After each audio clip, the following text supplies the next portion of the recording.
Welcome to Podcast, the Business of Dentistry podcast, brought to you by Practice Plan. Podcast delivers the best business advice, real-life stories, and practical hints and tips to make your practice a more profitable and sustainable business. And now, here's your host. Welcome to our latest episode of podcast. My name's Fern, and today I'm delighted to be joined with Jo Clarke from Petros. Hi, Jo. Hi, it's lovely to meet you. Hi, Fern. Lovely to meet you too. So let's start with, tell us a little bit about yourself and what you do at Petros. So I am a psychologist by training. I spent 20 years working in prisons, which are pretty difficult environments to work in, and very early on got interested in how is it that some people thrive in these difficult roles and other people don't. And was lucky enough 10 years in to go and do a PhD in that subject. Learned a huge amount, went back into forensic practice and applied a lot of the research findings, and then thought, actually, this is applicable in so many other places. So eventually, after another stint in academia, set up Petros, and we're a small not-for-profit business, and we basically specialise in how to help people thrive, both at work and at life. And we do that through training, consultancy, research, advice, and therapy, coaching. Whatever helps. Wow. So you work with a lot of different people, not specifically dental practices, or? Yep. Well, one of our marketing people came up with a term where there's people, there's Petros, which I rather like. Basically, it's about how do we as individuals use our resources and meld into our organisation, and what does our organisation do as well that helps us thrive. So wherever you work, although there will be specific challenges depending on the role you're in, the job that you do, we are able to offer some advice, guidance, support in implementing things that will help people thrive. Wow, that sounds so interesting. So I'm keen to know more then. So we're talking about obviously dentistry today and practices. So let's sort of start with some of the challenges and some of the stresses that dentists might have to deal with. Yeah, and actually it's interesting because there is a whole body of research around dentistry, because it is a particularly challenging role. We're careful at Petros not to talk about stressful jobs. Jobs are jobs. What makes them stressful is often our narrative around the job and the demands and the pressures we're under. And that's actually really helpful, because when you know it's your own narrative, there's something you can do about that. But that doesn't negate the fact that dentistry has some specific demands. And just before I talk about those very briefly, I should mention when I was 18, I worked as a dental nurse at my local dentist. It was my part-time job. Wow. I had previously been terrified of the dentist, and I learned so much, and I'm actually now a great fan. So let's talk about some of the direct challenges to dentistry, because there are a few. So I could list a few off that come from the research. One is actually the environment that dentists work in. So quite often dentists work in small confined environments, often with no windows. They're little surgeries and practices, which surprisingly are sometimes smaller than prison cells. So, a dentist might well, depending on where they're working, but I'm talking about general practice perhaps rather than the hospitals, be confined in a small room with maybe one other person, maybe a dental nurse. They are then working in what I've heard described as inhospitable oral environments. So, the work is very delicate and detailed. Clients come often in pain and are very anxious about the dentist, and I share that, or have done. So, dentists are often dealing with other people's anxiety and distress, and that's very contagious. So even if the dentist themselves isn't anxious about dentistry, they're going to be absorbing a lot of that from their clients and patients. There are time and economic pressures, which are, really extreme, and perhaps more so sometimes in dentistry than in other environments. So, if you're working in a supermarket, perhaps the time pressures aren't quite the same as they are when you've got 20 patients to see and the emergencies to fit in. So there's a constant demand, which perhaps isn't the case in different professions. I think one of the interesting things to come out of the research is the personality of most dentists. So the research identifies that dentists tend to be perfectionists. They tend to be very demanding of their own performance. And when you combine that with an environment that is inhospitable and with patient anxiety and fear and patient expectations as well about somebody being able to just get rid of their pain, when you combine all of those things, it could potentially be a bit of a perfect storm. So there are unique elements to dentistry, I think, that means special attention needs to be paid to ensure that preventative strategies are put in place to take care of people in that role. Yeah, definitely. They've got a lot to contend with, and Really, I've not heard of that before actually, about how they absorb sort of the patient's anxieties and feelings. yeah, it can be really, really hard, especially perhaps when it's children.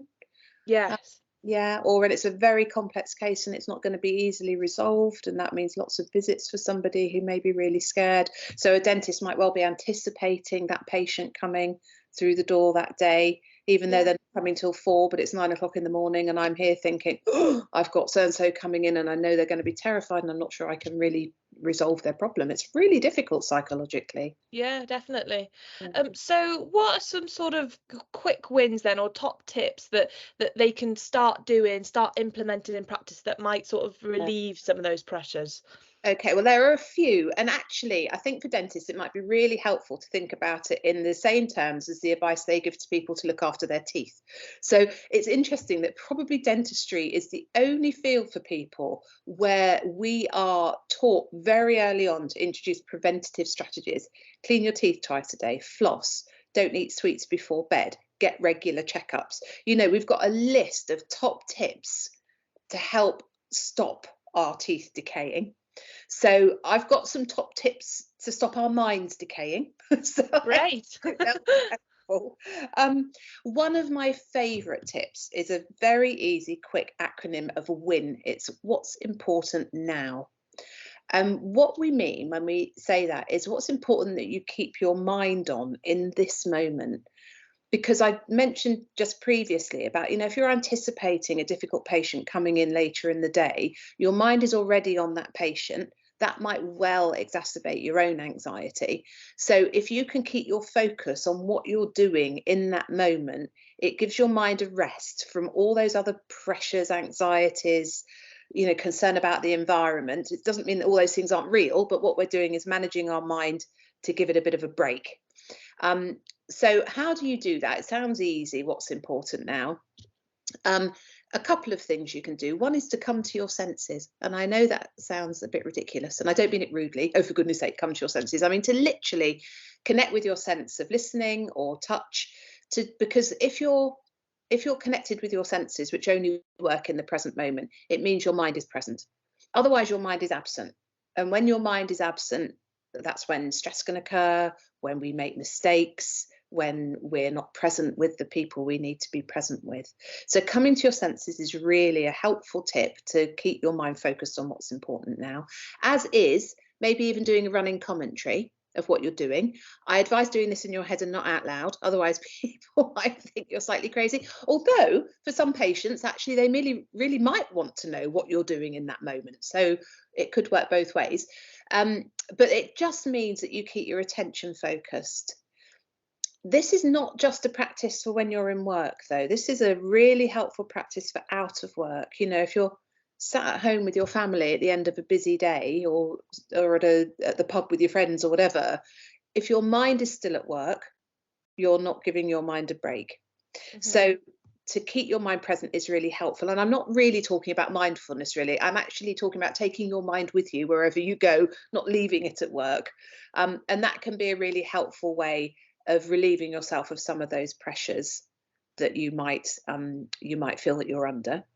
So that's one tip. So what's important now? Presence of mind. My other favourite expression, which kind of consolidates that, is be in the room you're in. So if you're physically in a room, have your mind in the room with you. You can get what I mean? Yeah. So that can be really helpful. Other tips that can be useful is making sure that you make time to do things that are emotionally nourishing for you. We often let go of that when we're really busy. We tend to forget the things that really connect us with who we are. So interestingly, we were just chatting before we came online. I fell off my horse and broke my back, which sounds really dramatic. I'm fine. But for me, being out with the horses is where I get some relief from other pressures that are going on in my life. So really make sure that you find time to do things that are emotionally nourishing. Yeah. Another, I'm full of tips, okay, but these please treat these like, you know, cleaning twice a day, flossing, mouthwash, whatever. Another really useful thing is to think about your energy.